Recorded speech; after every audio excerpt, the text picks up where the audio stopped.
கிறிஸ்துக்கள் அன்பான காலைக்கதை நிகழ்ச்சி நேயர்களே, மீண்டும் இந்த நாளிலும் கூட இயேசுவின் புண்ணிய நாமத்தில் உங்களோடு கூட இணைவதில் மிகுந்த மகிழ்ச்சி அடைகிறேன்.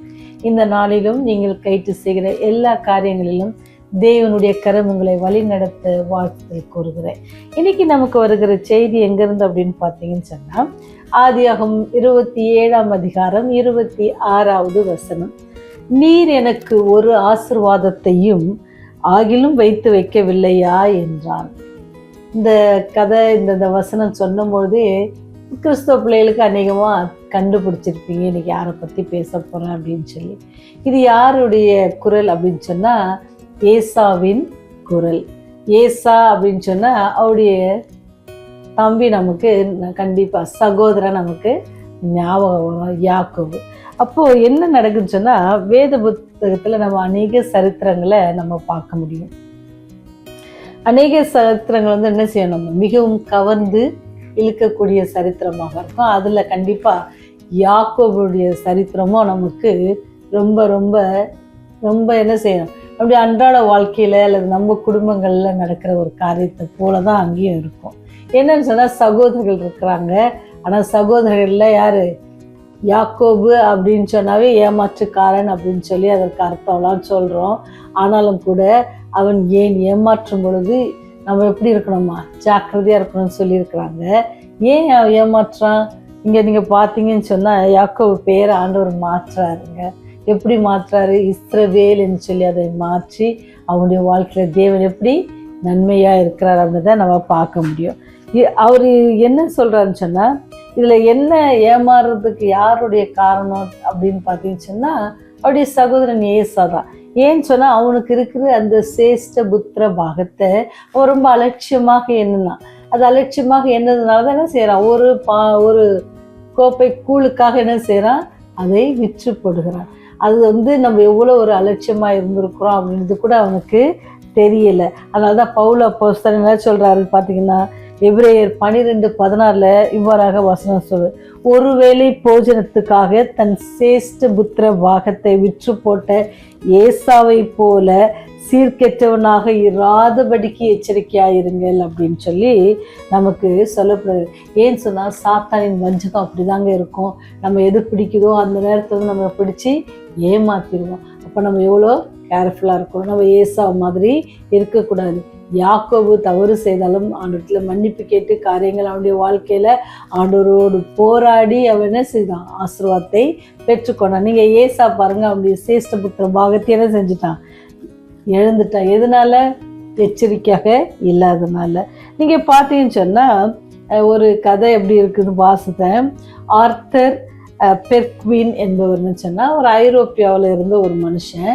அவர் என்ன செய்வார்னு சொன்னால், ஜனங்க கிட்ட ஏமாற்றி காரியங்களை செய்வார். என்ன மாதிரி காரியங்கள் பார்த்தீங்கன்னு சொன்னால், அவர் என்ன செய்வார், பக்கிங்ஹாம் பேலஸில் அதை காட்டுறது, ஃப்ரான்ஸில் போனால் அந்த பெரிய பில்டிங், அந்த நாட்டுக்கே ரொம்ப இது அந்த காட்சியை அவர் காட்டுறது, அந்த பில்டிங்கை காட்டுறது. இப்போது அமெரிக்காவை எடுத்துக்கிட்டேன்னு சொன்னால், வெள்ளை மாளிகையை காட்டுறது, லிபர்ட்டி சிலையை காட்டுறது, இந்த மாதிரி நிறைய காரியங்கள் ஒவ்வொரு ஊருக்கும் ஒவ்வொரு மாதிரி அவர் என்ன செய்யலாம் காட்டி, இதெல்லாம் நான் சேல்ஸுக்கு வச்சுருக்கிறேன், நீங்கள் வாங்குறீங்களா, அட்வான்ஸ் கொடுங்க அப்படின்னு சொல்லி மக்களை ஏமாற்றிருக்காங்க. அதெல்லாம் நமக்கே தெரியல, அதெல்லாம் நம்மளால் வாங்க முடியுமா? அதெல்லாம் அரசாங்கத்துக்கு சொந்தமான ஒரு இடம். ஆனால் அதை கூட யார் அந்த மாதிரி கல்வி அறிவு இல்லாத இடத்துல போய் இந்த மனுஷன் அநேகரை ஏமாற்றினாக சொல்லப்படுகிறது. எல்லார்ட்டையும் என்ன ஏமாற்றுறார் அப்படின்னு சொன்னால், அட்வான்ஸ் வாங்குவார். அட்வான்ஸ் வாங்கிட்டு அவர் அந்த இடத்த விட்டு கிளம்பிடுவார். ஸோ இந்த மாதிரி நம்ம என்ன செய்யணுமா, ரொம்ப ஜாக்கிரதையாக இருக்கணும். சாத்தான் எப்படி நம்மை ஏமாற்றுவான், உலக பிரகாரமான காரியங்களை காட்டி நம்மை ஏமாற்றுவான்.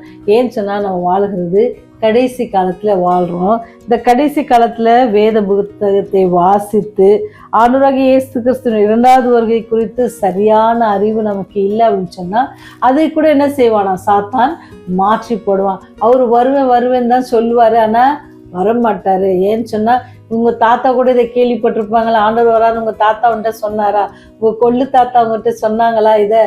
ஆமாம் சொன்னாங்க. வந்தாரா? உங்கள் தாத்தா காலத்தில் வந்தாரா? வரல. உங்கள் கொள்ளு தாத்தா காலத்தில் வந்தாரா? வரல. உங்கள் பூட்டங்காலத்தில் வந்தாரா? வரல. உங்க அப்பா காலத்துல வந்தாரா? வரல.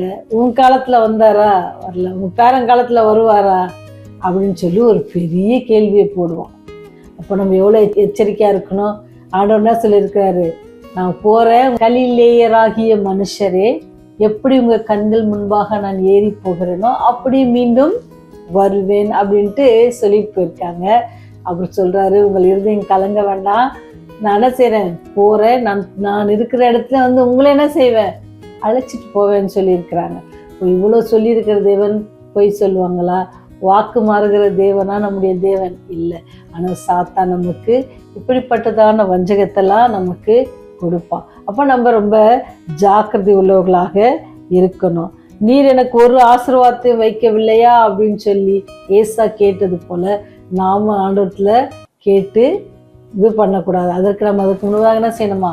சாத்தான் இந்த மாதிரியான காரியங்களை நமக்கு கேள்விக்குறியாக வைக்க அவன் காத்து கொண்டிருக்கிறான். இப்போ நம்ம ரொம்ப எச்சரிக்கையாக இருக்கணும். அதனால தான் மத்தேயுல சொல்லப்படுது, ஒருவனை உங்களை வஞ்சிக்காதபடிக்கு நீங்கள் என்ன செய்யுங்க, எச்சரிக்கையாக இருங்க அப்படின்னு சொல்றாரு. ஏன்னு சொன்னா, மோசம் போக்குகிற இந்த பிசாசுக்கு நம்ம என்ன செய்யக்கூடாது, இடம் கொடுக்கக்கூடாது. நம்ம அவனுக்கு இடம் கொடுக்காம ஆண்டவர் நமக்கு சொன்ன காரியங்கள்ல கவனம் செலுத்தி நம்ம ஆண்டவரை நோக்கி பார்ப்போம்னு சொன்னா, யாக்கோபு எப்படி ஆண்டவரிடத்திலிருந்து ஆசீர்வாதம் பெற்று அவருடைய பழைய வாழ்க்கையிலிருந்து புதிய வாழ்க்கைக்கு ஆண்டவரை அழைத்து சென்றாரோ, அதே போல நம்மையும் அவர் அழைத்து செல்ல காத்திருக்கார். நம்ம அவற்றில் அர்ப்பணித்து நம்ம என்ன செய்வோம், அவரோடு கூட சேர்ந்து வாழ்வோம். அந்த வாழ்க்கைக்கு உங்களையும் என்னையும் ஆண்டவர் அழைக்கிறார். நீங்கள் அவரோடு போவதற்கு ஆயத்தமா இருக்கீங்களா? ஜெபம் செய்வோம். சாத்தானுடைய வஞ்சகத்தில் விழுந்து போகாதபடிக்கு இம்மட்டுமா எங்களை நீர் பாதுகாத்து வருவதற்காக நன்றியோடு துதிக்கிறோம் சாமி.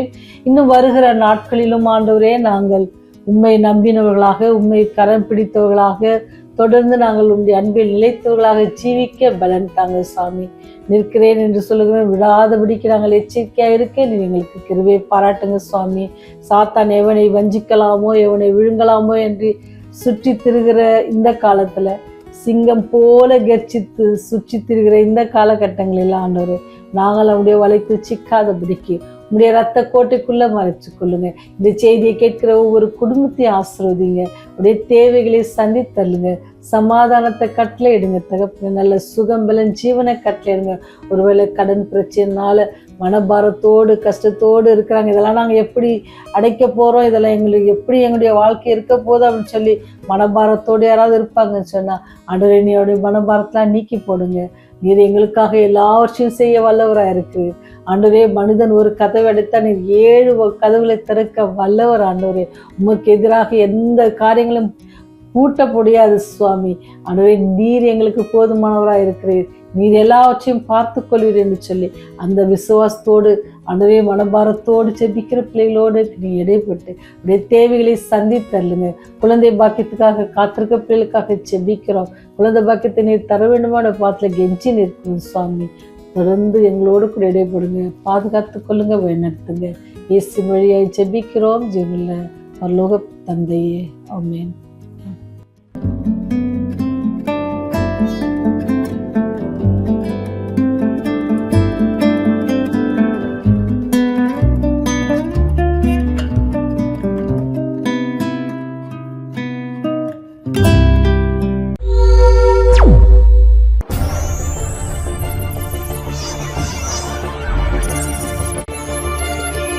நீங்கள் பார்த்துக் கொண்டிருப்பது உங்கள் ரிவைவல் டிவி.